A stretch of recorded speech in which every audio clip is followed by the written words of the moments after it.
curiosa. Foi isso que me trouxe até o mundo das artes, porque o meu primeiro passo como carreira eu era do mercado financeiro e eu sempre tive muita dificuldade com números, então minha curiosidade me fez com que eu pesquisasse mais e me aprofundasse num ambiente e numa matéria que não era o meu forte. Então, logo depois, eu peço demissão e me mudo para Miami e faço fotografia. E a partir da fotografia eu tenho esse contato maior com as artes plásticas e as artes visuais. E lá eu entro em contato com o Robert Mapplethorpe, que é meu fotógrafo e artista plástico favorito da minha vida. E começo a minha pesquisa, desenvolver minha pesquisa sobre masculinidade e virilidade. Então, respondendo acho que de novo a sua pergunta, Duda é uma pessoa extremamente curiosa com tudo. Começou a tua relação com a fotografia e com o corpo masculino como objeto de reflexão? Meu contato com a fotografia se iniciou ainda durante a minha faculdade de Relações Internacionais. Eu fiz a minha primeira exposição em 2009, com uma temática completamente diferente da minha pesquisa atual.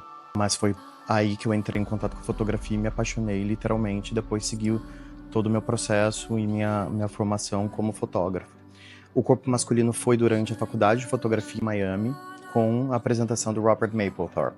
E daí entra essa figura masculina e esse debate sobre masculinidade, virilidade, performance de gênero, principalmente, que é, eu acho que o meu trabalho se debruça sobre a performance de gênero exagerada de masculinidade. E o que significa ser um artista queer em tempos de hipervisibilidade? Bom, como a minha poética ela se debruça especificamente sobre um queer gay, então eu posso falar sobre esse recorte. Agora, sobre os outros, eu já não teria esse conhecimento. Mas essa superexposição, acho que principalmente devido ao Instagram, às mídias sociais, elas expuseram cada vez mais os corpos, né? E aí sim entram esses corpos tidos como ideais, né? Baixa adiposidade, alta musculatura e essa busca incessante por esse tipo de corpo. E é o que leva ao sofrimento eu vejo pelo meu recorte, assim, entre eu e os meus amigos, é um processo bem doloroso para se chegar nesse ideal, porque você nunca se chega de fato a esse ideal. E eu, durante esse processo, também comecei a treinar para ser fisiculturista, porque eu queria um passo acima só de uma estética aprazível. Eu queria chegar numa coisa até deselegante, de forte, assim. E, nossa, aprendi muita coisa, mas acho que, no geral, é um processo de automutilação diária para se chegar a isso. Então, não indico. Eu gosto, sou apaixonado, mas é um processo de dor. Como é que chegamos lá? Na verdade, a Petituvo ela começa com eu fazendo um compilado de seleção de fotos aleatórias de masculino que eu havia feito na minha carreira.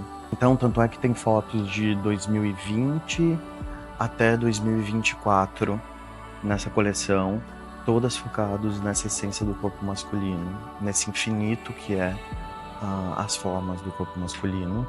Então eu uso a minha luz, que é a minha luz favorita, que é de muita luz e muita sombra. Por que o nome Petitudo? Tem algum significado? É porque as minhas obras sempre foram muito grandes. Na hora de decidir sobre o tamanho das obras, é porque tem muita gente que não sabe como funciona o processo da fotografia, mas a partir do momento que você quer vendê-las, você tem que definir um tamanho único e exclusivo. E as minhas fotos sempre foram muito grandes, porque eu sempre gostei dessa questão do exacerbado, de exacerbar o tamanho do masculino, do viril. E essa não, eu quis fazer uma coisa que você, de longe, não sabe exatamente do que eu estou falando. E elas são pequenas, em molduras de 45 por 45. Então eu quis criar um diálogo diferente com as minhas próprias obras de arte, fazendo trabalhos menores e mais questionáveis. As tuas fotografias lidam com força e vulnerabilidade. Uhum. O corpo masculino é uma armadura ou é uma ferida? Os dois. Os dois. A gente usa do músculo como uma performance de gênero para ser aceito em meios onde talvez o homem gay ainda não é bem visto. Ou ele é, mas na minha cabeça, como esse artista, eu descobri que o músculo ele não vive em gueto.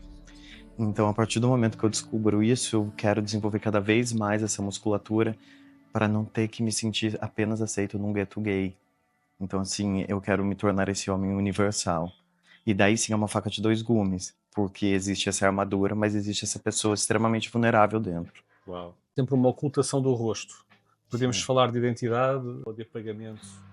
É mais sobre apagamento do que de identidade. Ambos andam juntos, mas na verdade quando eu não utilizo o rosto necessariamente, é mais para não questionar quem é aquela pessoa, e sim sobre as formas que aquela pessoa e aquela imagem se transformam na fotografia. Então eu prefiro esconder o rosto numa forma de não identificar mesmo aquela pessoa que está sendo retratada por mim. É mais sobre a sua figura do que sobre ela mesma. É o meu olhar sobre ela e não sobre ela. O que significa para ti apresentar este trabalho em Lisboa e com exclusividade para astrónomos? Eu estou muito feliz, eu fiquei muito feliz com o convite. Depois eu quero até saber como que foi que você foi parar no meu Instagram, que eu tô super curioso. Eu não contei. Você falou que foi alguém, mas você não falou quem. Mas enfim, assim. Eu tô muito feliz de estar sendo representado aqui. É uma honra. E agora também eu passei hoje eu fiquei sabendo que eu passei numa residência artística na Glauber, em Berlim, que é uma das mais concorridas da Europa. Então eu vou estar aqui na Europa por 3 meses, a partir de abril do ano que vem, fazendo uma exposição lá também, com daí obras totalmente novas, né, de produção dentro da própria residência, que é o objetivo. Obrigado. Acreditas que a arte ainda pode provocar deslocamento e reflexão verdadeira? Eu acho que a arte é sobre isso, né? A partir do momento que não provoca mais reflexão, pra mim não é arte. E eu acho que não existe ser artista, eu acredito muito em estar artista. A partir do momento que eu também não tô produzindo, não me sinto também artista, sabe? Por mais que minha cabeça possa estar pensando de uma maneira diferente, a questão da produção tá inteiramente ligada ao fato de ser artista. Enfim. E que tipo de público é que esperas tocar com a tua obra? Eu queria que minha obra fosse mais inclusiva, que não fosse estritamente para um público queer. Eu queria que hoje a questão do falo, do masculino, não implicasse apenas num gosto de homens gays ou pessoas queer. Então, o meu desejo como artista seria que esse meu tipo de obra, essa minha poética, ela fosse mais abrangente. Não que ela não seja, ela é abrangente, mas as pessoas ainda, eu sinto que não estão... Não só as pessoas, eu sinto que as próprias galerias lá no Brasil ainda tem um conservadorismo muito latente. Há grandes instituições e museus.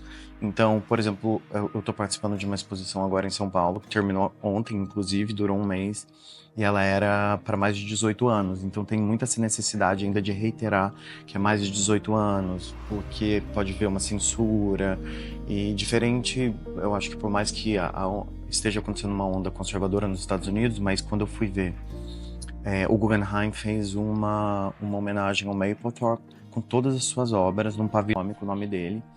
E lá tinham todas as obras, né? São bem literais, assim, explícitas. E era aberto ao público, não tinha questão de idade. E eu achei isso fantástico, assim, porque o trabalho, ele vai muito além, ele não é pornográfico. Sim. Ele é questionador. E aí a gente pode fazer uma separação do que é uma pornografia e do que é um trabalho artístico. Eu não acho que necessariamente o trabalho pornográfico também seja arte.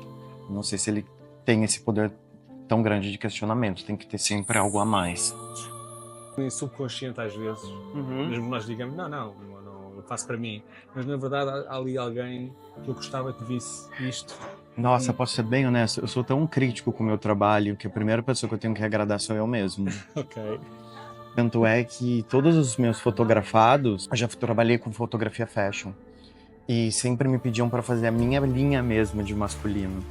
E eu nunca conseguia fazer do mesmo jeito porque eram profissionais que eu estava fotografando. Então eu não tinha essa conexão, porque para mim, eu convido esses homens para serem fotografados, porque em algum momento da minha vida eu desenvolvi alguma conexão de vulnerabilidade ali que eu vejo nessa pessoa, que eu sei que vai ficar legal a foto. Então, quando alguém, modelo, pede para ser fotografado ou para um editorial, para mim não tem essa questão natural. Porque eu tenho que 100% dirigir aquela foto e sentir aquela pessoa. E normalmente são pessoas totalmente despreparadas ali para a lente. Elas nunca foram fotografadas, muito menos nuas. Tens que sentir alguma coisa. Tem. Para perceber que há de facto ali matéria, não é? Exatamente, tem que ter uma conexão. Então a primeira pessoa é para mim mesmo, assim. Eu preciso olhar e falar, eu me sinto conectado. fluiu. Sim. E cada dia é diferente, assim, às vezes eu posso fotografar a mesma pessoa, vão ser fotos completamente diferentes no dia seguinte. Teve alguns modelos que eu fotografei mais um dia e foram completamente diferentes as experiências, assim. Por isso que eu acho que o corpo masculino, o corpo no geral, tá? Mas é como o meu trabalho é mais sobre o masculino, ele é infinito, assim, nas suas formas e na forma como você usa a luz e a sombra, você pode dar interpretações completamente diferentes.